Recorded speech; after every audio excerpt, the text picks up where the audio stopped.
दोस्तों, आज इंडिया और यूके के बीच साइन हुआ है एक game changing free trade agreement, जिसे एक्सपर्ट सिर्फ एक्सपोर्ट इंपोर्ट नहीं बल्कि ग्लोबल पोजीशनिंग से भी जोड़कर देख रहे हैं। भरोसा, बाजार और भारत सब कुछ इस डील में शामिल है। ये सिर्फ एक व्यापारिक समझौता नहीं है, ये विश्वास का प्रतीक है और ये विश्वास 2000 पेजेस के समझौते में दर्ज है। ये इंडिया यूके के बीच अब तक का सबसे बड़ा ट्रेड एग्रीमेंट है, जिसमें ब्रांड इंडिया को अंतर्राष्ट्रीय स्तर पर और भी मजबूत बनाने की क्षमता है। इस डील के बाद के 99% प्रोडक्ट्स यूके में ड्यूटी फ्री जाएंगे। पहले जहां 15% तक के टैक्सेस लगते थे, अब वो 0 हो जाएंगे। सोचिए, बनारसी साड़ी, कोल्हापुरी चप्पल, लेदर जैकेट सब यूके में सस्ते मिलेंगे। इसका डायरेक्ट फायदा एमएसएमईज को होगा, खासकर वुमेन लेड बिजनेसेस को। अब जानते हैं यूके को इस समझौते से क्या मिलेगा। यूके का सबसे बड़ा मुद्दा था विस्की, जिन और लग्जरी कार्स पर लगने वाली भारी भरकम ड्यूटी। अब विस्की पर 150% की ड्यूटी घटकर 75% हो जाएगी और अगले 10 सालों में ये सिर्फ 40% रह जाएगी। ब्रिटिश लग्जरी कार्स पर अब तक 100% से ज्यादा ड्यूटी लगती थी, अब वो घटकर सिर्फ 10% रह जाएगी, वो भी कोटा सिस्टम के तहत। एक्सपर्ट्स के मुताबिक इस डील के बाद दोनों देशों के बीच ईयरली ट्रेड करीब $34 बिलियन तक हो जाएगा। यूके का जीडीपी लगभग $4.8 बिलियन से बढ़ेगा और वहां के वर्कर्स की सैलरी $2.2 बिलियन तक बढ़ सकती है। भारत के लिए भी ये डील एक्सपोर्ट ग्रोथ का गोल्ड माइन है, खास तौर पर टेक्सटाइल और हैंडीक्राफ्ट इंडस्ट्री के लिए। अब बात करते हैं असली बैकबोन की, हमारे छोटे और मध्यम उद्योगों की। तिरुपुर, सूरत, लुधियाना जैसे टेक्सटाइल हब्स जहां से दुनिया भर में कपड़े जाते हैं, उनका एक्सपोर्ट अब 30 to 45% तक बढ़ने वाला है।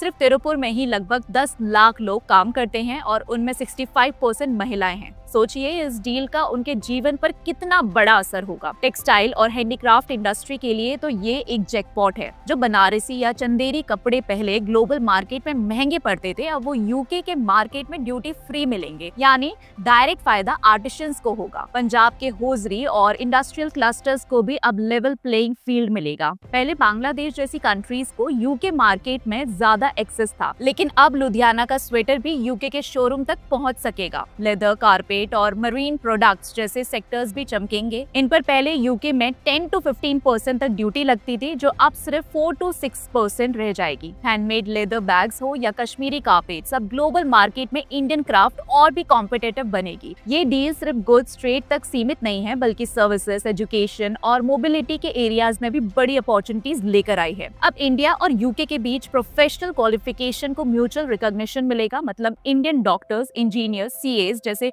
प्रोफेशनल्स की डिग्रीज यूके में भी वैलिड होंगी। इससे स्किल वर्कफोर्स के लिए इंटरनेशनल डोर्स ओपन होंगे। स्टूडेंट्स के लिए वीजा प्रोसेस सिंप्लीफाइड किया गया है और इंट्रा कंपनी ट्रांसफर्स के लिए भी रूल्स अब ज्यादा इजी होंगे। सोशल सिक्योरिटी एक्सेम्पशन का मतलब है कि इंडियन प्रोफेशनल्स को यूके में 2 जगह टैक्स नहीं देना पड़ेगा। साथ ही म्यूजिशियंस, शेफ्स, योगा इंस्ट्रक्टर्स जैसे कल्चरल प्रोफेशनल्स के लिए भी स्पेशल प्रोविजंस लाए गए हैं, जो उनके लिए यूके में काम करना और भी आसान बनाएंगे। ये सारी चीजें सिर्फ ट्रेड नहीं बल्कि ट्रस्ट और लॉन्ग टर्म कोलैबोरेशन का सिग्नल है, जहां टैलेंट, एजुकेशन और कल्चरल फ्री एक्सचेंज हो सकता है। ये फ्री ट्रेड एग्रीमेंट सिर्फ इकोनॉमिक डील नहीं है, बल्कि वैल्यूज और विश्वास का भी एक स्ट्रॉन्ग मैसेज है। पहली बार किसी इंडियन एफटीए में anti corruption, labour rights, gender equality, environmental standards और कंज्यूमर प्रोटेक्शन जैसे सेंसिटिव इश्यूज को ऑफिशियली इंक्लूड किया गया है। इस एग्रीमेंट में एक स्पेशल जेंडर फ्रेमवर्क भी बनाया गया है, जिसमें वुमेन लेड बिजनेसेस को ग्लोबल ट्रेड में प्रमोट करने के लिए एक डेडिकेटेड वर्किंग ग्रुप होगा। ये इंडिया के लिए पहली बार है। एनवायरमेंट के मामले में भी दोनों देश पेरिस एग्रीमेंट्स के टारगेट्स के साथ जुड़ गए हैं, जहां हाइड्रोजन एनर्जी, ऑफशोर विंड और कार्बन कैप्चर जैसी ग्रीन टेक्नोलॉजीज पर मिलकर काम होगा। साथ ही लेबर प्रोटेक्शंस को भी आईएलओ स्टैंडर्ड्स के अनुसार अलाइन किया गया है, जिसमें फ्रीडम टू यूनियनाइज और एंटी फोर्स लेबर जैसे प्रोविजंस शामिल है। ये सब बताता है कि ये डील सिर्फ प्रॉफिट नहीं बल्कि प्रिंसिपल्स पर भी बेस्ड है। इंडिया यूके एफटीए के साथ साथ दोनों देशों के एक long term vision 2035 road map भी लॉन्च किया है, जो सिर्फ ट्रेड तक सीमित नहीं है। ये road map R&D, defence, industrial corporation, security, innovation, climate change और एजुकेशन जैसे क्रिटिकल एरियाज में मिलकर काम करने का विजन देता है। यूके ने इंडिया को अपना ट्रस्टेड इंडो पैसिफिक पार्टनर माना है, जो रीजनल सिक्योरिटी और ग्लोबल टेक लीडरशिप के लिए स्ट्रेटेजिक अलाइनमेंट का सिग्नल है। Artificial intelligence, quantum computing, semiconductors जैसे एडवांस टेक्नोलॉजी सेक्टर्स में दोनों देश देश मिलकर काम करेंगे।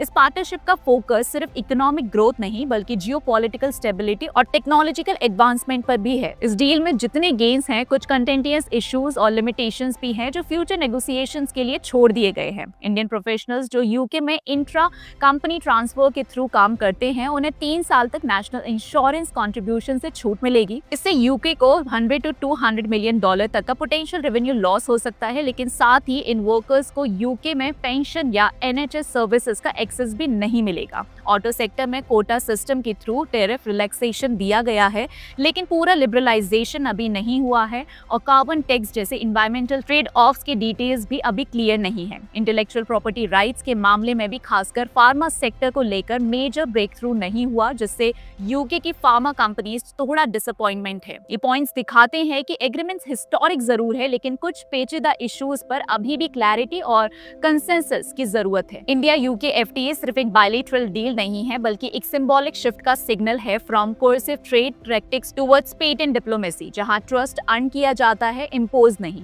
यह एग्रीमेंट इंडिया के ग्लोबल ट्रेड एम्बिशंस को एक नए मोमेंटम के साथ आगे बढ़ाता है। इसके बाद यूएस और यूरोपियन यूनियन के साथ चल रही एफटीए टॉक्स को भी स्पीड मिल सकती है। इस डील ने दिखाया है कि इंडिया एक मैच्योर, रिलायबल और हाई स्टैंडर्ड ट्रेड पार्टनर बन चुका है, जो सिर्फ इकोनॉमिक नहीं, स्ट्रेटेजिक अलाइनमेंट के बेसिस पर भी ग्लोबल स्टेज पर एक नए फ्रेंड्स और अलाइज बना रहा है। अब इस पर आपके क्या विचार हैं, हमें कमेंट सेक्शन में जरूर बताइएगा और वीडियो पसंद आई हो तो लाइक, शेयर और चैनल को सब्सक्राइब करना ना भूलें। मिलते हैं अगले वीडियो में, तब तक के लिए धन्यवाद।